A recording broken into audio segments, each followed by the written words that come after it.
Four people with four unique stories on one mission to disassemble corporate brokerage one bad suit and tie at a time. We are the Rebels of Real Estate. Yo, what's up? How's everybody doing today? Welcome back. We're back. And we're going to be serious this time. We'll try to be serious today. I don't doubt it'll happen, but we'll give it a college try today. We'll do better.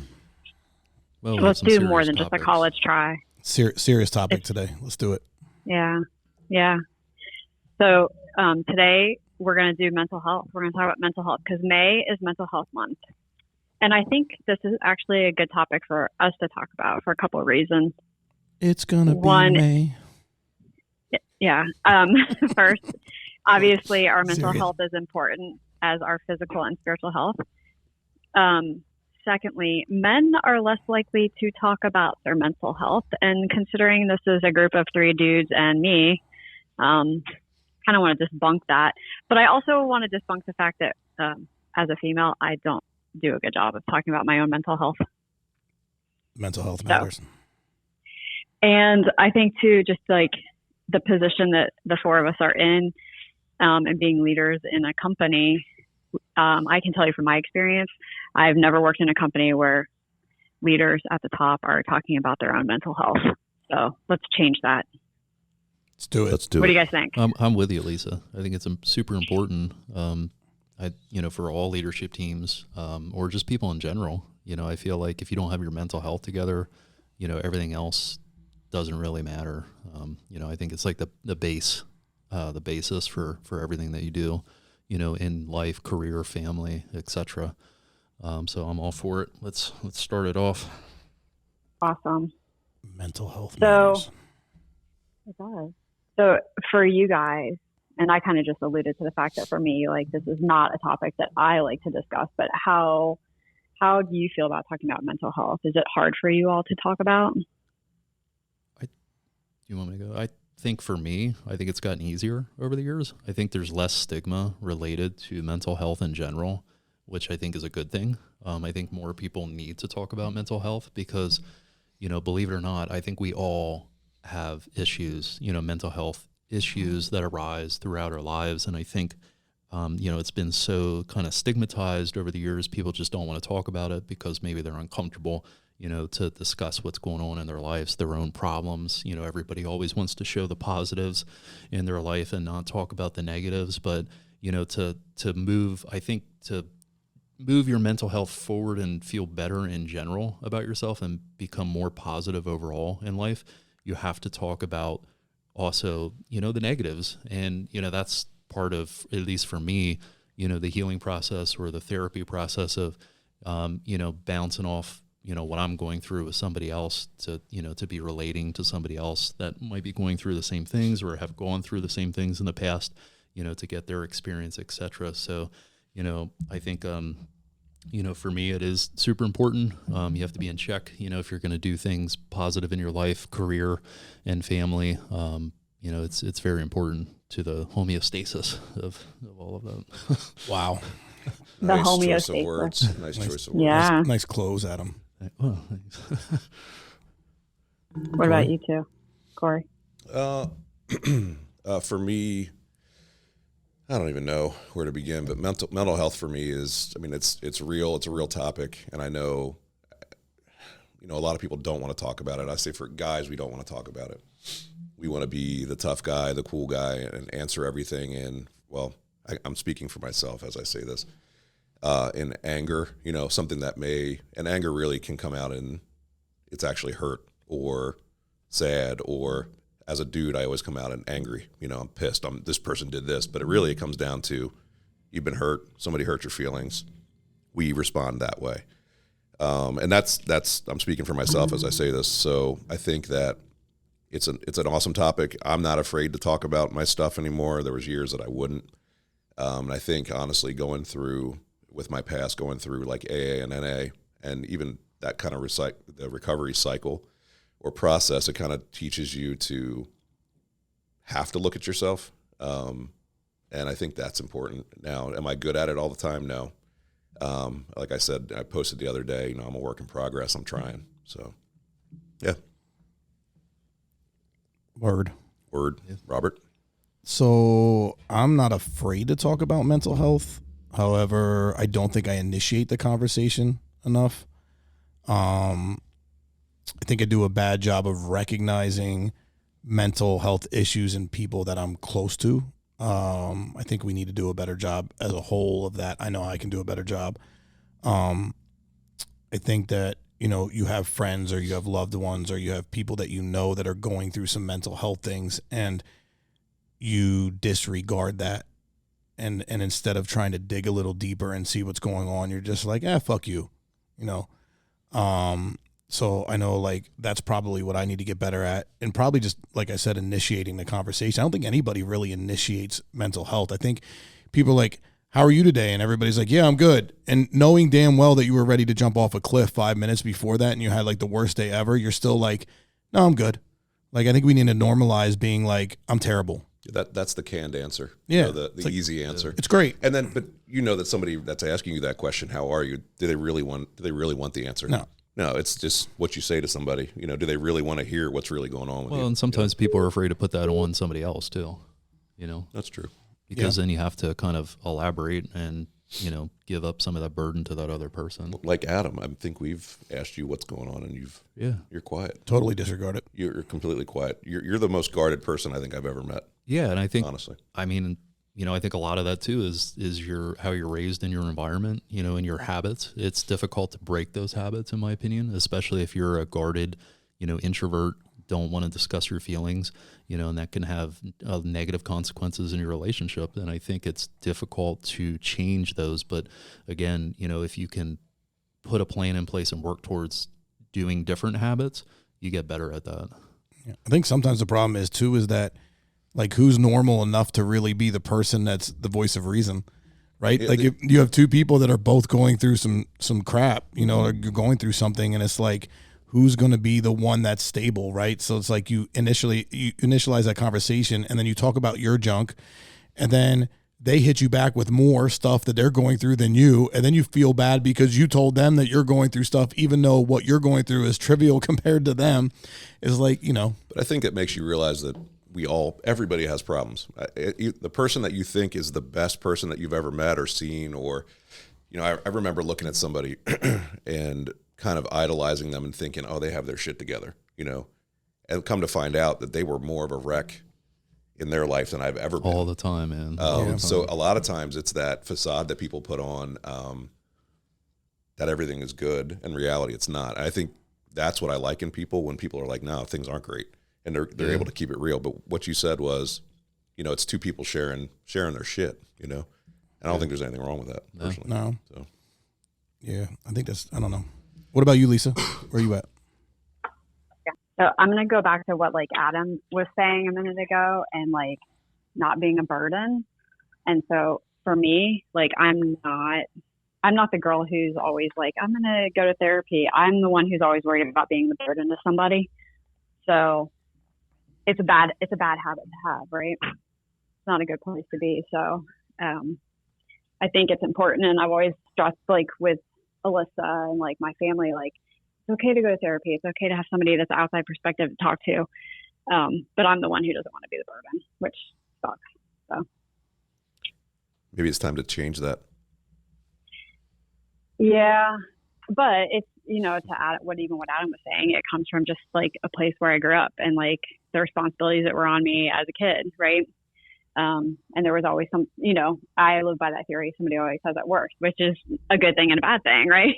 So, but yes, you're right. I need to come out of that horrible place. It's hard to change lifelong habits of coping, coping mechanisms. So I get where you're coming from, Lisa. Yeah. I mean, if they're working for you, but if they're not, the coping mechanisms aren't working, then it's time to take a look at something different. Well, that's true. And I feel like the ones that you learn when you're little are the ones that stick with you, unfortunately, even if circumstances change. Like you have that, when you're nervous, you just pick your nose incessantly, Do I? Yeah, really? I watch it in meetings. You do it all the time. Really? Well, that's embarrassing. You should call me out on that, man. I'm trying to, but I figured I'd bring it here to the public. Thank you. Our 17 viewers will hear about it. Appreciate it all. Listeners and viewers. Stop picking. Wow. All right. So is there something that you guys think of when you hear mental health, like something that pops in your head the first when you hear it? In a weird, morbid way, I always think of suicide when somebody says mental health, if I'm being honest. And I've had friends commit suicide, so it's like when you hear mental health, you think about, that's what comes to my mind at first, I think, and just not knowing what someone's going through that is close to you, right? And how important sometimes your words are to people, both ways, right? Like when you decide to snap on someone or, not give them the benefit of a doubt, or the other side, when you tell someone how much you appreciate them and appreciate what they do, sometimes that's all they needed to hear. So to me, when I think mental health, that's kind of where my head goes. I'd have to agree with the suicide thing, unfortunately. But I think of people that I've, like you said, but people that I've lost or people that I've known that I would have had no clue that they were in a bad headspace. There's two stories. I'll give you a quick one, but younger kid, I was probably 18 at the time. He was a gay kid, and I was always nice to him, just because I'm nice to everybody, never. I knew his family treated him really badly for being gay, and I talked to him the week before he killed himself, and I was living in Maryland at the time. He was still in Pennsylvania, and he was like, "Yeah, everything's great, everything's going good." I'm like, "Good, man, I'm happy for you." And a week later, he hung himself in his doorway of his house because of not feeling comfortable in his own skin. Really, is what it came down to. So yeah, his name was Jimmy Wheeler. Remember that? Remember Yeah, him? I do remember Jimmy Wheeler. Yeah. Yeah, he was a local kid. So yeah, sad story. Sad. Yeah.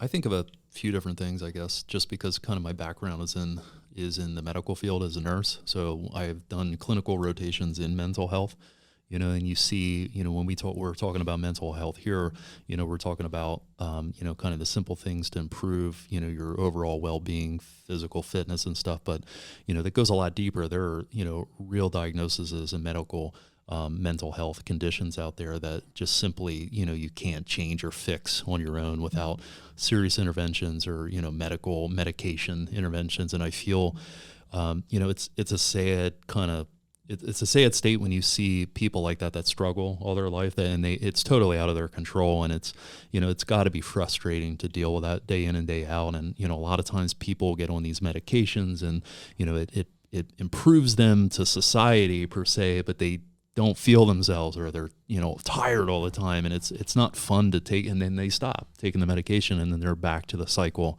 So I see that end of the mental health spectrum, which is, very difficult, I think, to deal with, especially for friends and family around those people to support that, because not everybody can always understand why people are acting the way they are, or, the outburst and the things that they do. And it's nothing they can control. Correct. So yeah, that's a we good point. had an agent, and I'm not going to name names, but we had an agent, and they were friends or the family, and he was fine when they were married. And I could always tell something was a little off. I know what you're talking something about, was yeah. a little off with that person, but never did I realize the wife held it together, held the whole thing together, and kind of held up the facade for years. Where I was friends with him. Sometimes I'd hear weird conspiracy theories that would come out of his mouth. I'm like, that's kind of strange, but still a nice guy. Stopped taking his meds. His wife stopped, dealing with him, and fell apart completely. I mean, I literally took this guy food the one day, bought him groceries, and he's like, "Corey, you're trying to poison me with this food. I know you are. That they're pumping gases in my house." I mean, he's out. He's gone. Completely gone. Nothing I you feel can do about terrible. it. I think he's homeless. I think he's homeless right now. Like, Wow. the family won't take him in anymore. I mean, it's a sad situation. And a lot of that too, like, And the he is a homeless- good guy at heart. I mean, he really is. Yeah, I know who you're talking about. Absolutely. Yeah, I do too. And Yeah. a lot of that too leads to illicit drugs and alcohol abuse and uses, which To escape. It's an involves escape. into incarceration and homelessness and everything else. So there's definitely so much, I think, that we're lacking on the mental health in general. Well, in our let's look society. at prison, period. Society look as at a whole. prison I know. and jail, Yeah. period. I mean, 99% of the people that are in there, it's drug related, and most of it, I mean, now because the fact that there aren't any mental health, the government doesn't help with mental health anymore like they used to. So where are those people going? They're going to jail. Yeah. And they're not getting any help there, and they're pumping them full of drugs maybe, but that's about it. There's no actual help. So Yeah, it's crazy. Sorry. Which a conversation on the prison system could be like a whole separate conversation. That is a whole separate conversation. Yeah. It is crazy to think about, though, the trickle down. Like, if you would look at crime in general and things that happen throughout the country, how much of that could be prevented if there was better systems in place for mental health, right? Like, so how many of those things, how many crimes are committed, or how many things are happening because somebody is just trying to deal with their mental health issues and haven't had the proper channels to do so? The easy way is to throw them away and get them out of society. Crazy. Yeah. I've always wondered, because you just brought that up, Adam, when you were talking about that, I've always wondered if they know, like someone with mental health issues, like, do they know that they're having those issues, and are they trapped in their own mind? Does that make sense? Like, I always think, like, I think sometimes, yeah. Do they know, like, oh man, I'm being crazy, but I can't control it. And like somewhere in the back, there's like absolutely, there's like reality that knows, like, I know I'm being extra, or I know I'm being different than I need to be, but I can't, there's nothing I can do about it. Like, do they feel trapped in their own mind? You know, it's crazy. Those are the things I think about. I haven't worked in psych long enough to really give you a good answer, but I, have some friends that truly suffer from legitimate bipolar, and are great productive people in society when they're not having a manic episode, and can completely flip into, just an out of control individual in a manic state, to the point where they have to go to, a facility for a few weeks. Yeah. So it is crazy to see, how those things can impact people, no fault by their, their own, but it's a continuous struggle, and they're well aware of that too. Yeah. But the problem is the medications are not, don't necessarily make you feel the greatest either when they take them. So Catch-22. Because none of them, they're treating the symptom, not the root issue. It treats the symptoms usually is what the drug will do. So. Yeah, and the sad thing, some of it's just trauma induced. Like, people have gone, we don't know what people went through in their lives, and there could have been a defining moment that just changed their mental health, and they're in this downward spiral and just need some help. But I think we can talk about a lot of things that we can do to live a healthy lifestyle to help mitigate some of that for most of us. Yeah, no, I agree with that. 100%. Eat your vegetables. Yeah. Well, and it goes to, like, I mean, there's some shame in it, right? Like, I do think when it's like a serious condition like schizophrenia, and again, we're not therapists or anything. This is just all what we've all dealt with, right, or seen in life. But like, a lot of times when you Speak have for yourself, serious Lisa. like that, I mean, but when you have a condition like that, a lot of times you're self-medicating because there's a stigma, right? Or there's like a fear that if you go get help, you're going to be looked at differently. So then those are, kind of the same thing. They're the ones who end up in prison and end up on drugs and homeless and things like that.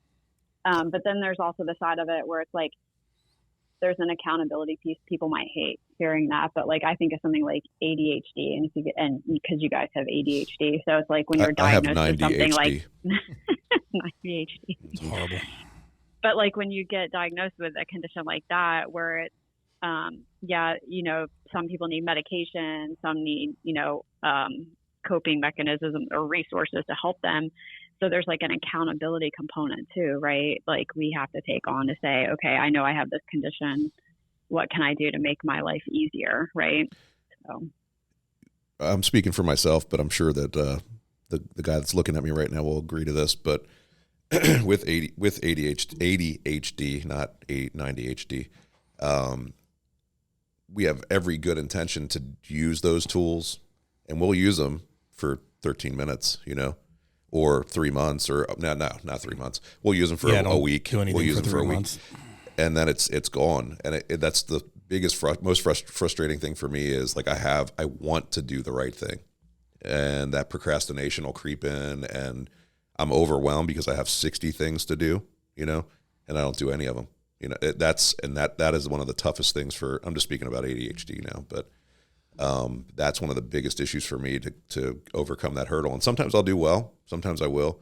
But one thing I can say that does help it is when I'm physically active, I feel like I can think a little bit more clearly, like running or doing something physical. After I'm done, I feel better. I feel like I can be in my own skin. When I'm not, then I'm a mess. So Yeah, it's interesting. Does it feel like? Go ahead, Lisa. No, you go. I was gonna say, does it feel like you have to rein yourself in? Because I mean, I have my moments where I'm all over the place, and I feel like I need to rein myself in. Is how I do, but sometimes I can't. Equate to it. Yeah, then I just give up. Yeah, We've talked about that Yeah. before. Like, I'll go to my garage and I'm like, all right, my garage is a mess. I got to organize it, and then I stand there, and I look at my garage, and I'm like, where do I start? And then I start somewhere for a second. I'm like, oh, this is stupid. And then I go start somewhere else for a second. This is stupid. And then I get so frustrated that I'm like, I'm just going to go do something else. And it never gets done. Yep.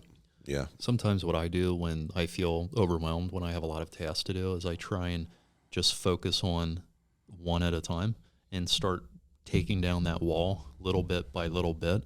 And that kind of weight on your shoulders starts to dissipate, and There's you no start focusing. to think clearer. Yeah, that this I is wish what I I could see. focus. I see every problem and issue. There's no chipping away. It's like it's too much. But for he's me to right. use. But I mean, that is right. How you Call have that to eat tackle that, eat it. that frog, Mm-hmm. right? It's Eat That Frog. Yeah. That's a good book if nobody's read it. Read Eat That Frog. It's a super short read, but it's literally about when you wake up in the morning, you take the hardest task that you have for the day and you eat that frog, and you do that immediately, and then everything else kind of falls into place theoretically, right? Not for me, but that's what it's supposed to be. That one and Gary Keller's The One Thing. Those are two things that really change my thought process. I can't practice it every day. I wish I could, but my ADD does not allow to do, I'm using that as an excuse, but it really is truly a struggle. I was going to say, so a buddy of mine that I ride with, he has ADHD, and he actually uses OCD to solve his ADD, right? Or ADHD. Yeah. So what he does, like, for example, he's a mechanic. He works on bikes. So he was like, I found myself being so ADHD, like so crazy all over the place that all my tools were all over the place. I never do what I was doing. I'm always looking for stuff. Then I'm frustrated because I can't find it and I can't remember, which I can relate to, and I'm sure Corey can too. So what he did was like go over the top, and he organizes his toolbox like Adam would, right? Like, I mean, so meticulously, like OCD. And every time he uses something, he puts it back immediately. And he said, I just created that habit. Like, it was really hard to do. He was like, but just that alone, like getting into that habit, he's like, it solved my at least ADHD in that aspect of my life. You made me think of something, and do you ever feel like you have a task you have to do and you just don't want to do it because you have to do it? I mean, it can be anything for me. Yeah. Like, I know I have to do all this. the time. But I don't want to do it just because I know that I have to get it done. Yeah. And then I'll leave it for the very last second. But you know what? After I do it, I feel better. No, Like, you're I right. feel a sense of Yeah. accomplishment, and I feel like then I can, in my free time or leisure time, focus on that only because I've, done what I had to do. Corey and I talked about that a little while ago. We were like, it's that I feel like I got to do this, and it's going to be like 3 hours. It's going to take 4 hours to do it. And then I'm like forced to do it, and I suck it up, and it takes me 30 minutes. Mm-hmm. And I'm like, why did I wait this long to do something that was that simple to do that I just psyched myself out of? It's weird. I just read somewhere this guy was talking about he's an ADHD coach, and he said if you can knock it out in a minute, you do it right away. So it only takes a minute, knock it out. So if you do that throughout the day, all those little things that you don't want to do that really aren't going to take that much time. So I've been trying to use that. I don't want to use the excuse that I can't do it because I can, But I've been trying to do stuff immediately, and I tell that to people all the time because I'll be like, I'm not being rude, because like we'll be talking and they'll be like, and we'll talk and like, oh, you need to reach out to so and so, and I'm like, hey, I'm not trying to be rude. I need to do it right now, or I'm not going to do it. Mm-hmm. So then I'll do it. And that I know if I can get into that habit, it's good. But like it's short lived. It's bursts. Mm-hmm. It's like, I'm in the habit and I'm doing it today. And then the next day I'm not going to do it. And then 3 days later, I'm going to be like, I got to do that. And I do it. And then the next day I'm like, not doing it again. Yeah. Ugh. I get it. Do you think it relates to like control? And I only think about it because I know Adam and I talked about this one time, because for me, like cleaning, like, and Adam's a cleaner too, but like if I feel like I don't have control over something, I will clean like crazy. I don't care because about it's having like control I have over control. So like, I don't know. Sometimes people feel like it's a loss of control. That's what I was asking. So What do you mean by loss of what? I mean, I understand what you're like saying. you either like don't have the control or you don't want to be controlled. So you like. Well, some of it is that for some of it's that for me for sure. I don't want to be controlled, and sometimes if it's somebody that I don't want to be asking me to do something. I don't want to do it just for that reason, just because I don't care for that person or whatever it is. Yeah. But yeah, I mean, I could see that as a aspect for sure. Yeah. That's why you use Gmail all the time, because you don't like me. Well, I mean, we can bring up Gmail. No, to be honest, I'm a creature of habit once I've done something, and it doesn't even say Iron works. Valley though. I know. People know who I am. And if it's at the point that this is the way I look at it. If it's the point that we're doing a Zoom, I mean, they're already in, so it's whatever. I don't know. I don't know why that bothers you so much. To me, I'm like, why does that bother Lisa so much? It bothers me. It's kind of unprofessional. Not that you're unprofessional, but I know, like, for me, like, when I get bombarded with emails, like, if I see an email come through from a Gmail, I'm like, eh. If I see an email come through with somebody's URL, then I'm like, all right, it might be for real. But it's a Zoom link. We've already had a conversation. You know, Yeah. It's not like it's. But even initial emails outside out to person. people, they'd be like, does he like? I don't email anybody outside of that. I just schedule my Zooms through that. I use my other one. I do. You? Yeah. Oh. I go back and I forth. believe you. No, I believe you. I'm dead serious. Like I use the Gmail to schedule. Yeah. Because that's how I've done it from the beginning. Just from your phone. Yeah. Yeah. Yep. He doesn't like to be controlled. And maybe that. I don't know. Not using franchise. So obviously, I think we've all taken some time to learn about our own mental health. Do you have like stories or things that you've done to learn more about yourself and managing your mental health? I think for me, just going through nursing school, and learning about that aspect of it, in the clinical rotations and seeing mental health in real life, has put a lot of perspective into just, what people in general suffer from. And, in my own experience, also, what my weaknesses are, to reflect on that. I don't know. What about you, Corey? You looking over? What about you, looking at me Corey? weird No, over here? I don't know what was going on there, man. I was like, "What are you doing?" Oh, I am looking at my phone. You made me feel a little uncomfortable. Sorry, I don't know man. what that was. He's studying the questions before Lisa asks them. I know. I wasn't even. Okay. You freaked me out. What's the question? I can go quick while he figures it out. For me, I've realized that my inability to disconnect is bad for my mental health. So I think it's finding things that are outlets to allow yourself to free your mind, so to speak. Like for me, because of my ADHD, I cannot disconnect. I have to be constantly connected to something and doing something. Even when I'm doing something, I have to do two other things while I'm doing it.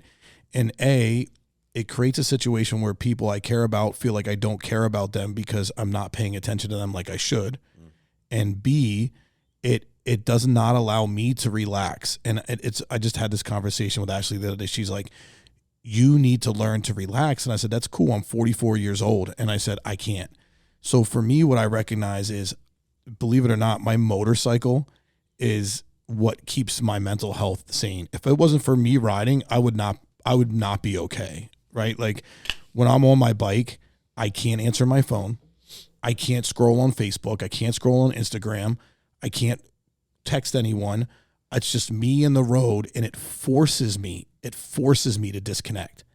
And I can tell days when I ride that I'm a better person at the end of the day because I had that release and I disconnected. It's just about disconnecting. So that to me is what I recognized. And so now, like I rode today to work, like I'm going to all my meetings today on the bike because otherwise I'd be in the car. And as soon as we leave all this, I'm taking 15 phone calls and text messages. I'm looking at my email as I'm driving. I'm Facebooking as I'm driving. I'm posting for LLS. I'm doing a reel. I'm doing whatever I'm doing while I'm driving, right? Not disconnecting. But if I'm on that bike, I don't touch my phone. I just listen to music. It's me on the road and I disconnect. And when you take that time to disconnect, you get a sense of renewed mental freshness to come back to where you were at, with your job or whatever, and you perform at a better level. Yeah. At least for me. For sure. I need to disconnect from everything. I have to. And I'm able now to do that. Like I can do that and I don't want to talk to anybody. And I think it's from talking to people all day long. Like I don't want to, you get to a point where you just don't want to communicate. And I need to do that. Or if I don't, I'm not going to be any good to communicate with anybody because I've over communicated for, but it's tough though with the family though, because I'll come home or whatever, and I don't want to talk to anybody because I literally have talked to people all day long. And then, or my wife will come home and tell me about her day, and I don't want to not listen, but I don't want to listen because But you're not there. But I'm not there because I just want to shut down. And so for me, for the mental health question that you posed, what was it? It was, I think for me is learning a lot of my stuff. In fact, 90% of my stuff comes from my past. And I think that's for anybody. Well, I mean, anybody I'll speak for myself. So my stuff that happened as a kid followed me through life, right? And never really dealing with it or coming up with positive coping mechanisms or whatever. You know, I think I finally at this point in my life have dealt with a lot of it, but I mean, there's still definitely stuff there that I'm working through with, you know, father stuff, mom issues, whatever. And I think it's just realizing that it's okay for me, it's okay to go to therapy. It's okay to talk to somebody about it.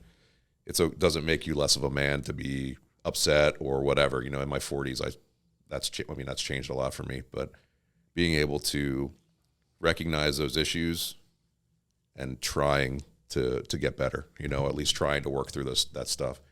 And most of it is all hurt from, you know, and you know, as I speak about being in jail or sitting across the table from all these guys, you know, that are, as an older guy that was across the table from me, and I may have told this story before when I was in the Lebanon County Jail when I was using drugs. And I'm looking across the table at this guy, and he's 50 years old, and he's like, I'm going to change this time.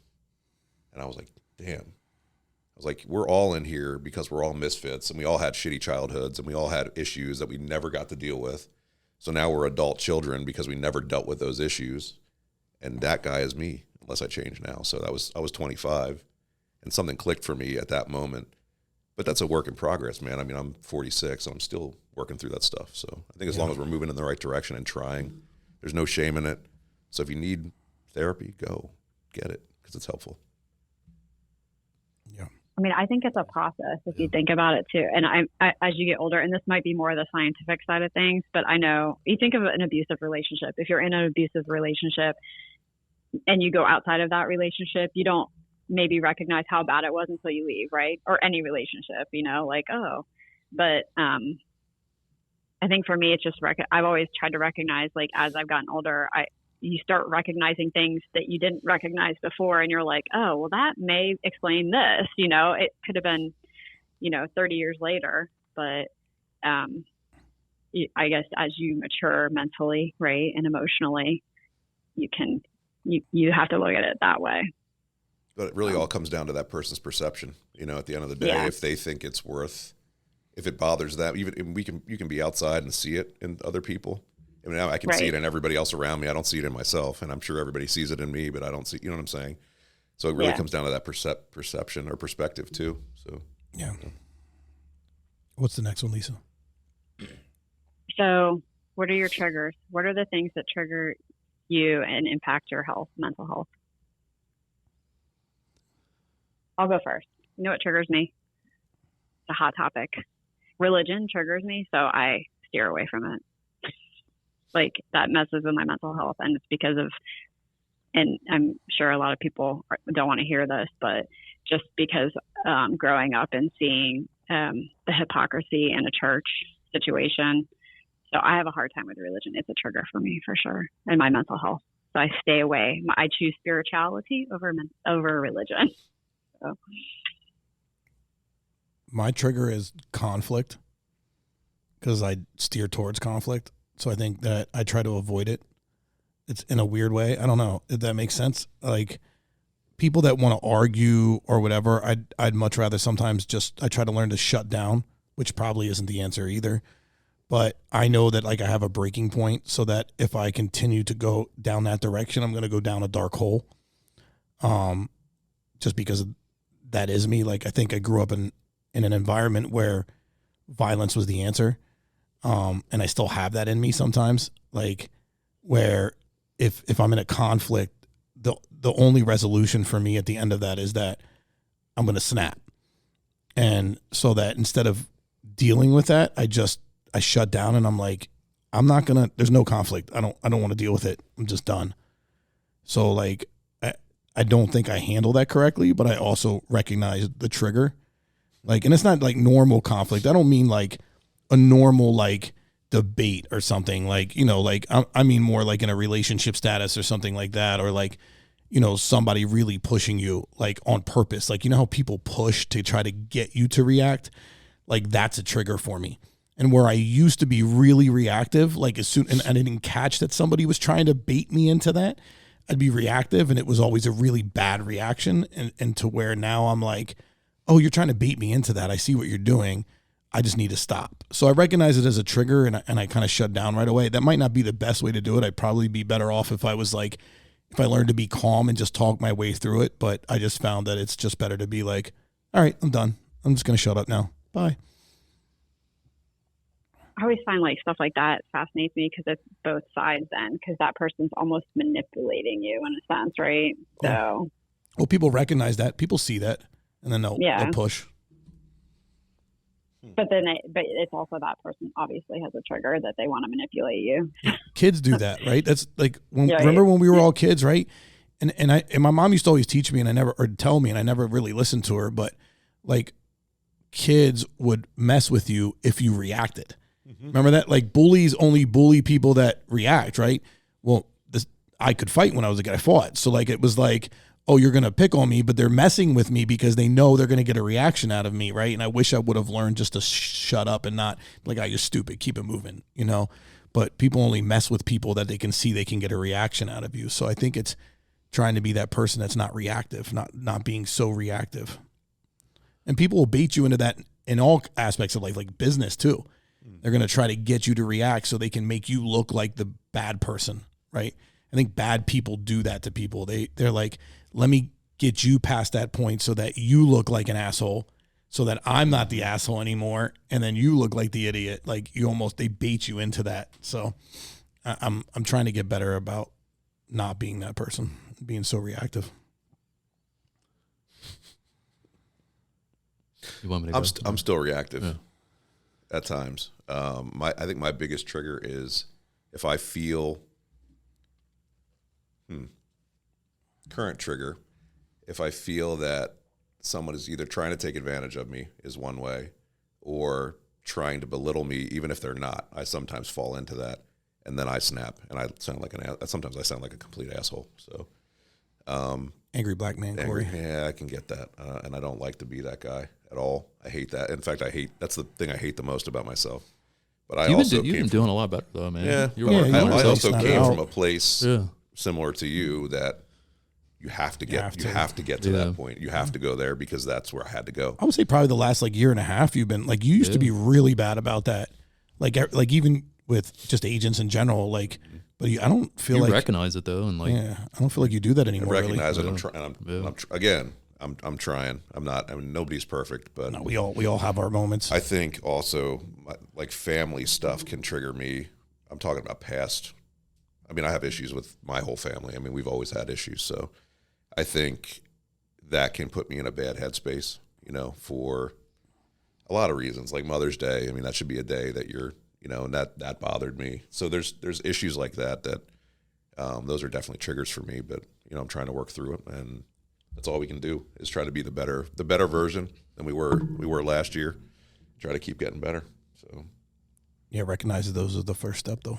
Yep. Got to recognize what's triggers are. You better recognize. I think for me, this is way too serious today. I'm sorry, guys. So serious. I feel like I'm. It's polar opposite of last one. Polar opposite of last time. Let's do it. I think for me, it's glitter. Honestly, it's glitter. It's glitter. I hate glitter. I do hate. I hate glitter. it because you're OCD. That's why. Glitter is my absolute favorite. Absolute hate. I hate that more than anything. More than anything. Because you're always running around the house chasing the kids, cleaning up the glitter. I think we have a glitter policy at my house where any of the dresses that come in, I have 2 girls, a 9 and a 4-year-old, so it's always Elsa and Anna and Snow White dresses. They have to be glitter proof, or they have to be the type of dress where you can't rub it and then you get glitter all over but you can't get the stuff out. It gets in your eyes too. It's all over the place. It does. It gets in your eyes. Or you have a couple on your pieces on your face. Oh, you definitely get it on your face. It sticks to your cheeks and then you're screwed. I have a story about glitter. When I met my wife So do I. 10 years ago, we were dating, Glitter and and your wife. I had this really cool car. Like I was into cars, had this nice car, and it was the second date It was a or something 77 like that. Pinto. Yeah, a Chevelle.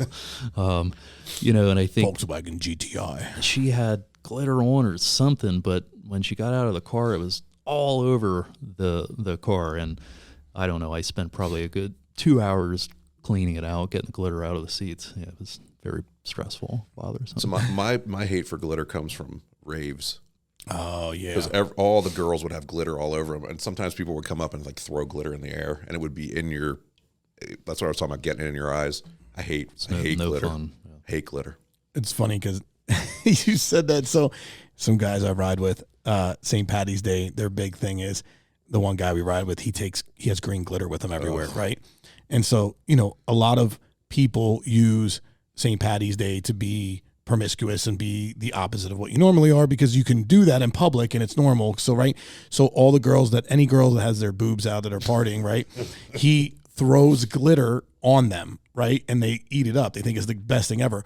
Well, this year, the guy that was with him, his job was to go motorboat everyone. So it's going somewhere, right? So he would motorboat all of them, and then he had glitter all over his face, right? So this guy was still in his prospecting phase, right? So his name is Cupcake, because the girls that would run into him at the bar when he had all this glitter on his face, like, "Oh, Cupcake, you look like a cupcake." So now he's a cupcake because of the green glitter. So that's where we're going with the glitter. Yeah, we'll lighten it up a little bit. That lightened it up. Good job, Adam. That was all. How do you guys go to strip Bring us clubs back, Lisa. if Bring that's it back. the case? What's How that? do you go to a strip club if you hate glitter? I don't. don't. Get it. I'm not I into don't. them. Not my thing. No, I'm church going. So Okay. Oh man. So Rob mentioned this, he rides his motorcycle to keep his mental health in check. What other things does everyone do to keep their I mental like health to in fly check? airplanes. Yeah. Here we go again with the fucking Every airplane. podcast, I have Always to bring it about up. the airplane. Yes, Adam, we know you own an airplane. We and You're a know. pilot, sir. I just like to talk about flying. Just kidding. No, I think it's your passion. all pilots do. I probably talk about my riding my motorcycle almost But it's the same. So It's the same all right. thing Yeah. that you say. it's the same That thing. you basically have to focus on what you're doing at the time, so you're not thinking about a million different things. You're not being interrupted, and it just gives you that ability to just kind of escape for a little while. Yeah. I like running long distances where everything hurts. You go through all kinds of mental shit to get to the other side of it. You'd go through all of your issues, whatever's going on. And I've been running in the woods. I love it. I love being out there. When my dog's with me, we just go. And I feel like nothing matters when you're out there. You know what I mean? And it's you. All you hear is your footsteps or your music, whatever you're listening to. You're breathing. And you focus on only those. And I think it's almost like you're controlling you can control that little environment. And then when I come home, I'm good. I'm ready to go. I'm ready to be back in the flow of whatever's happening at home. That's Lisa's probably too. Is that yours too, Lisa? Yeah, 100%. Pounding the pavement. I used to laugh, and it's not funny, but angry running. If I was angry, I'd be like, I'm going to go for a run, which is dangerous, and it will lead to what we'll talk about in a minute. But then I'd go out and run. Well, yeah, you go out and I'm angry running, so I'm running faster than I should be. And by the time I'm done, I'm like, what the hell was I doing? That was stupid, you're throwing up or whatever because you're sore or whatever. So, but yeah, I definitely running, yoga. I do a lot of yoga, and then I'm also a big water person. So if I am really stressed out, the first thing I want to do is get to a body of water, be on an ocean, be on a lake, whatever. I don't know. It's just soothing to me to be near water. That's probably why I like running up at Switzerland State Park, Corey, is just because I can run along the river the whole time. That's my favorite place. I wish I lived closer because it takes me 30 minutes to get there now. It's not conducive to, but was my favorite place to go. There's deer running across the path in front of you. Sasquatch. Rattlesnakes almost biting you in the ankles. It's great. Love it. What's the next one, Lisa? Let's keep it moving. We're gonna have a 2-hour podcast. So, to what I just said though, are some of your coping mechanisms unhealthy, or have you caught yourself where, you know, it's the same thing. Like our greatest strengths can be our greatest weaknesses. So I'm sure some of us also have coping mechanisms that can screw us in the long run if we're not careful. Shutting down for me, like how I said, like if I don't want to get like to that point, I'll just shut down. But then I feel like you're not really dealing with the issue. And then on the other side of things, like if you're the person on the other side of things, I think that can be misconstrued as not caring because you're not willing to discuss what was going on, but you just know for your own mental health that at that moment you just have to shut down. So I think that it can be negative too, right? It can, because if you're not dealing with it at the time, like it could be misconstrued as not caring. But I think for my own mental health, sometimes I just need to shut down. So I think there's got to be like a balance there. I think I just eat a lot of ice cream and donuts and cheesecake. Oh yeah, food does that. Yeah, food. But you don't look like that. That's I hate. No, the because difference between you and I is that because then he doesn't eat for 3 weeks because then I don't afterwards. eat, you know, and then I try and go to the gym in the mornings. So, Yeah. but You're I mean, also if I younger don't, than me. I don't know about you guys, but if I'm not in the gym working out physically, you know, I don't feel good at all, mentally or physically. I don't have the energy. Terrible habit I don't Lifting have. for me is also has been a good outlet, but I will also can sabotage even with drinking occasionally. You know, like I will drink too much. You know, there's times that I'll drink too much, or there's times that I'll overeat. I mean, that's a thing too. Eating's a bad. I didn't even think about that, but you know what? Food is my. I'm a biggest stress crutch. eater. I'm a really bad stress eater. Like as soon as I get stressed out, I want to run to the pantry, or I want food, and I want something that's not good. Rob running through his kitchen It's to what the I do pantry. too. You know, I'll get called out on it because, like, if I'm busy that day and I'm dealing with a lot of phone calls, I always have my AirPods in and I'm walking around the house. The first thing I do is when I'm in a conversation that gets old, I get right to the kitchen, and as I'm talking, I'm eating, and you don't realize it. And then if you're on like 5 phone calls throughout the day, that's 5 times I ran to the pantry and ate. I figured out calorie wise, like how much extra shit I was eating when I started doing intermittent fasting and whatever. Dude, it's a lot. I mean, 500 to 1,000 calories of other stuff that, you know, like yesterday I didn't eat until, was it 11:30? And what did I eat? Whatever. It doesn't matter what I ate. But I was in the cabinet. I was on a Zoom, went in the cabinet, grabbed 2 cookies. You know, I was like, I'm just going to eat 2. It's 170 calories. I'm back in there again, grabbed 2 more cookies. By the time I was like 6, I ate 6 of those cookies. I mean, that's a whole lot of extra 500 calories. calories, Extra yeah. 500-600 calories. You don't even think about that. Wow. But I burnt Crazy. like 16,000 steps. To justify it. That's how that's what I do. Yeah. Yeah. I'm like, well, but I did all this stuff. So, I ran. whatever. So Rob talks about shutting down. I bottle it up, which I think is even worse sometimes. Like, I think there's times where it's good because a patience thing, like I have lots of patience, but if I bottle it up for too long, you don't want to be on the other side of that. You don't want to be on the other side of that. And it's like, I've seen it. I've seen it firsthand. Thing. Seen it firsthand. Yeah. I don't know what you're talking about. I don't either. I'm pretending. I just made that up. Never had any issues. So, What's for next? sure. What's What next about thing? stress?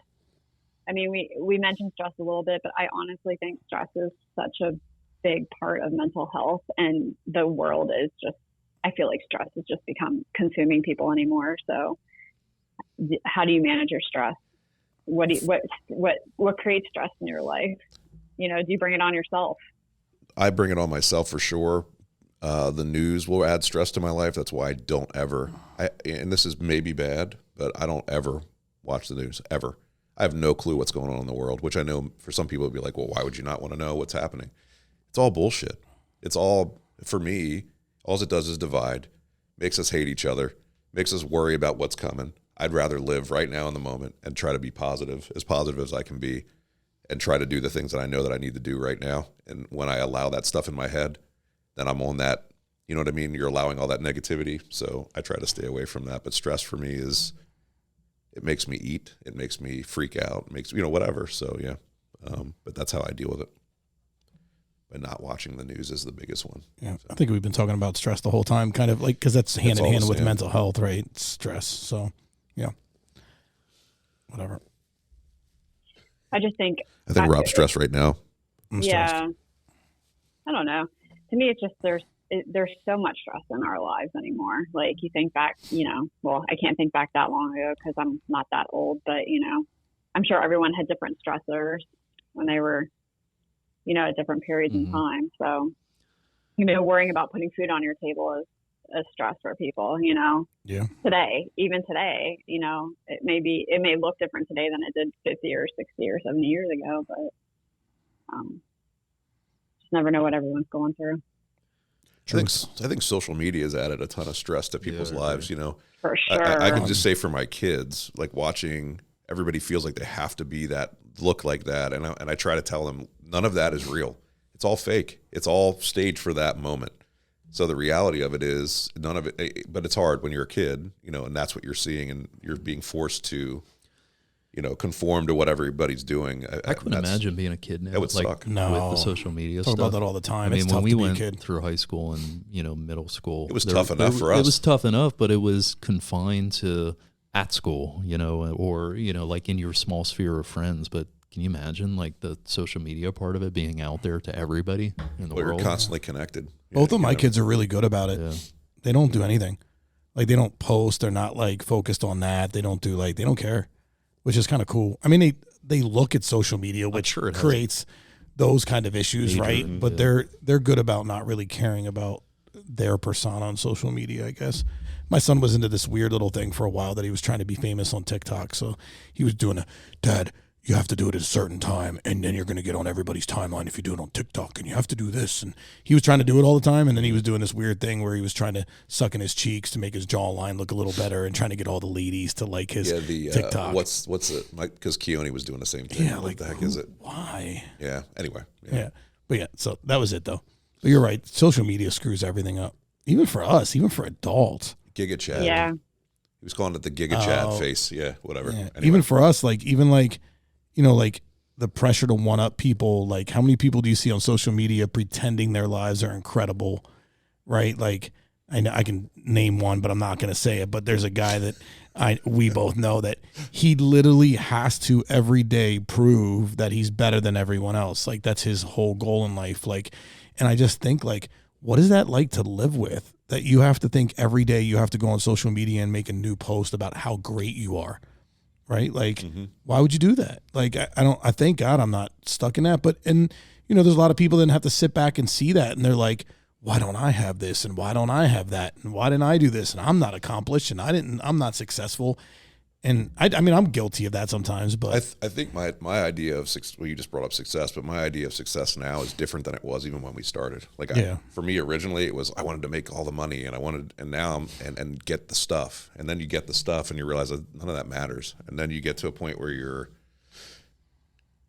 I think family and friends and having family and friends and people around you is way more important, I don't know, than any of the other stuff. I'm sorry I'm going off on a tangent right now, but yeah, sorry. Balance, I'll man. shut up. It's the small things in life. Like when you're younger, you have these ideas of what's going to make you happy, but the older you get, you realize it's always been around you all this time. The simple things, walking outside, looking at the sky, waking feeling up, the breeze. For me, it's Mother's Day when my whole family was together. That was cool, man. Like everybody was Stuff like getting that, along. that you take for granted that you've there. always done. Like those are the little That's the stuff that bits matters in life. of happiness throughout your day. probably why Europeans live so much longer than Americans, right? Is because they focus on family, food, life, and we're out here chasing the American dream. Stupid. Is it really a dream? Is it really a dream? Yeah. I used to read. I think if you magazine. if you find something that you're excited and passionate about, to me, like I love being a part of this company and like being, part of the growth of it. So I enjoy working hard for it. Like it's a purpose. The growth is more. It is. That I like It more is. than anything Yeah. at this point. But there's still stress involved with There's that. always stress, but it's how we manage it. And like I wanted to say, for me, the way I manage my stress is I have to get up in the morning and I have to go to the gym and work out. That's the first thing that I do. And then I'm over at the diner, like to chill out, like I look forward to and that. you right? have your one egg. Yeah. Yeah, Your like dry my toast dry and coffee. oatmeal, my plain oatmeal, like with raisins in it for flavor, no sugar. And then I'm ready to go. Then at But work, then there's AM radio on the way to the office after that. I've gotten off of that for a Oh, you little really? while. Yeah. What are you listening to now? I'm all over the place. CNBC. I'll listen to Okay, so stop. Fox. I'll listen to CNN. Still talk radio. Still making you angry. It still makes you angry. Wow. To me, it's entertainment. Honestly, can't do any it of doesn't that. really. Yeah. But again, then I'll listen to music, all types of music. The only one that I can't really do is country, but I have to agree with you on that one. yeah, that one's a little tough. Except for, there's some good. There's some good. I like Chris Stapleton. Actually, I do like him. It's my guy. I do like him. I love.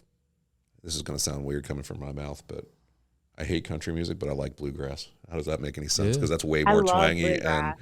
But I went to one bluegrass festival in Maryland, and it was one of the coolest things I went to. It was just cool. Everybody was like running around barefoot, and it was just a neat experience. Anyway, I would never thought I would have liked bluegrass, but I do. It's a lot more instrumental, so That's what I like about it. There's everybody's picking up an instrument and different people coming and jamming with other people, so that's fun. Yeah. Anyhow, that's not about mental health. So last question. What advice would you give to anyone to encourage them to focus on their mental health or just in mental health in general? I would say, sorry, Rob, I would say don't be afraid to go and get help. And no one is going to judge you. And if they do, who gives a shit? Go and get help. Listen, I mean, there's nothing wrong with therapy as far as I'm concerned. If you're feeling some sort of way and you're struggling, it's okay to be able to talk to somebody else who may have some good insight for you. It's also good. A lot of times, for me, the therapist doesn't even really give you a whole lot. They just listen, and then you're answering your own questions 99% of the time. But it's good to have that person to listen to you if you're going through something. So I would say go and do it. Don't be afraid. And who gives a crap if other people make fun of you for it? I'm going to go the opposite since you said that, and I'm going to say normalize asking and caring about what people are going through. So, take it the other way, but people, I think in general, we all need to be more proactive in terms of other people's mental health. And maybe when somebody's acting out of character or being difficult, or you're out to eat and the waitress is being difficult or rude, let's normalize saying, hey, what's going on? You good? Mm-hmm. How was your day? What, you seem stressed. Like, what can we do to help? But doing that in a genuine way. Because I think that we're so quick to be like, oh, you're an asshole. And you don't know what she woke up to that day or he woke up to that day, right? And I think that let's normalize really giving a shit about what people dealt with or are dealing with in their lives rather than chastising them for their bad attitude. That's a good one. And I think that also helps you on your mental health because good point. A lot of people like, Corey had mentioned the AA and NA, meetings, like the point of going there right in the beginning as a newcomer is to hear the experience of the old timers and to take, their experience and have it benefit and help them. But what they don't really necessarily realize, the newcomers, is those old timers that are going there sharing their experience and talk, that's therapy for them. Yeah. Like that continued helping other people is helping yourself. So not being afraid to share your experience and talk about things to other people, it's a mutual win-win, give take. For sure. Yeah, agreed. Lisa? I think mine is really that it's okay to let things go. If you take Corey's point, like find a therapist, but if it's not the right therapist, find a different one. You don't have to stick with the first one you find. If you have family members who are toxic in your life, let them go. As Agreed. Hard as that is, like you have to let those toxic things out of your life in order to heal. So don't be afraid to let things go that you have to let go. Agreed. 100%. I like it. Okay. Should we wrap it up? On that note, we're going to play the mental so. health version of Would You Rather. So think about how this would impact your mental health if any of these scenarios happen to you. And there's only 5, so it'll be quick. All right. You ready? Do it. Would you rather give up social media or have to eat the same dinner for the rest of your life? Giving up social media. Give up social media. Yeah, I agree. 100%. I like food way too much. I couldn't eat the same dinner every night. There's no But if no it's way. if it's my favorite dinner, I'm good. I could do it. No, Oh no, that would kill me mentally for sure. After day 385, we'll see if Maybe you it say would get that. old. Yeah, I would get old. But I'm over social media. If it would shut down now, I would be happy. I think I honestly would be happy. Such a necessary evil. I hate it. That's how I feel about it. Like, we have to be on it because of work, right? Yeah. Would you rather lose all the money you earned this year or all the memories you've gained this year? Money gone. Oh, money. It's an easy one. Yeah, same. Would you rather go blind or go deaf? Blind. Period. I love music way too much. I love music. Oh man, that's tough. I don't know. I don't know. That's a tough one. I for think me. I'd go the other way. I'd probably go deaf first because I just like to see things. So. Yeah, I'd probably say deaf too. Honestly, I'd rather go deaf than Yeah, blind. I'm probably with you on that one. I don't know what it would be like being in total darkness all the time. Like you take those things for granted. Take that stuff for granted. It's crazy. Would you rather have no taste or be colorblind? What? No Blind? taste or colorblind. Oh, colorblind. Oh, colorblind. Yeah, I need the taste. Yeah, I want to taste stuff. Color gives meaning to everything, though, too. Like, But if you've seen the I color feel- already, then you know what it is. true. What if you You're a little haven't? bit duller then? I lost my taste during COVID, and that was trash. Yeah, that was horrible. Nothing was good. Everything tasted the same, bland. Like The only good thing is I'd lose a ton of weight. Yeah. He's super healthy because I wouldn't care what it tastes like anyway. Then you're just eating to survive. Yeah. Maybe that would be good. It might be good. Yeah. I think I would lose my taste. I'd Okay, probably last give up on one. the taste, too, to be honest with you. I think Now that I've Yeah. rethought that, and I like the idea of just the utilitarian idea of eating, and it's not for what it's really for. So then you would just eat the Right. good shit because if you didn't taste it, then whatever. Because color is Yep. beauty, You would- beauty, I man. need Yeah. taste. Taste. I'll get rid of the You- taste. yeah. You'd be able to eat to fuel properly. Yep. Right. So, last one. Would you rather have a lot of mediocre friends or only one really good friend? One really One good good. One good friend. One really good one. Me Don't too. want no mediocre. Don't want no mediocre. Okay. So I would say if anyone out there needs help, there's plenty of resources. So reach out to, the people that you love or even the people you don't know. They'll help get you in the right place. And if any of our people need anything, any of our agents and owners, we're always a phone call away. Yeah. Anytime Always. you guys want to reach out, Even if you're not one of our agents and you're an agent somewhere else, reach out. And then we're going to recruit you. Yep. After we help you. Kidding. I'm After joking. we kidding. help you. I'm joking. I had to lighten it up a little bit. But we got you. You've lit it up plenty. Litten it up. How do we litten it up? Litten it up on the bones now, then there, Jiggy. All right. Oh, God. Sorry about that. I got a little Just breaking excited. shit.